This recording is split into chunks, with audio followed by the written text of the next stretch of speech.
64ാമത് സംസ്ഥാന സ്കൂൾ കലോത്സവത്തിന്റെ കലവറ ഒരുക്കങ്ങൾ ഇന്ന് ആരംഭിക്കും.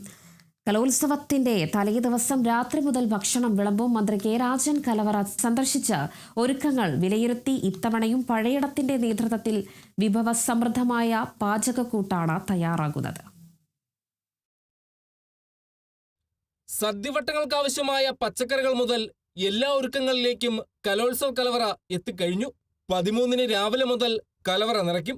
ഉച്ചതിരിഞ്ഞ് 3 മണിക്ക് പഴയടം മോഹനൻ നമ്പൂതിരിയുടെ നേതൃത്വത്തിൽ പാലുകാച്ചൽ ചടങ്ങ് പൂർത്തിയാകുന്നതോടെ സദ്യയ്ക്ക് വേണ്ട ഒരുക്കങ്ങൾ ആരംഭിക്കും.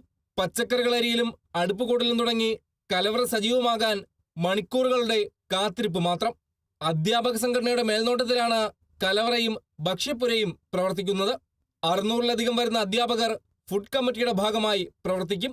കലവറ ഒരുക്കത്തിന് മുന്നോടിയായി മന്ത്രി കെ രാജൻ, മേയർ, കളക്ടർ ഉൾപ്പെടെയുള്ളവർ പാചകപ്പുര സന്ദർശിച്ച് സ്ഥിതിഗതികൾ വിലയിരുത്തി.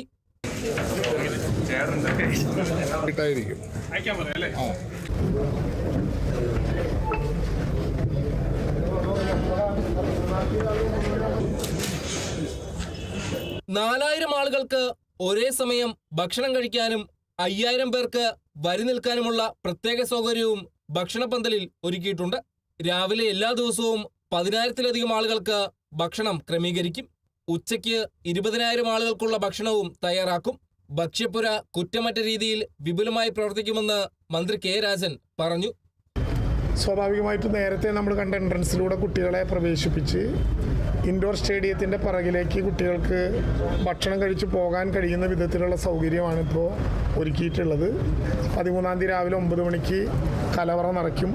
13-ാം തീയതി വൈകിട്ട് 3 മണിക്ക് പാലുകാച്ചൽ ചടങ്ങുകളിലൂടെ ഭക്ഷണ സംവിധാനത്തിൽ ആരംഭിക്കും. 13-ാം തീയതി വൈകുന്നേരം മുതൽ തന്നെ എത്തിച്ചേരുന്ന കുട്ടികൾക്ക് ഭക്ഷണം കൊടുക്കണം എന്നാണ് നിശ്ചയിച്ചിട്ടുള്ളത്.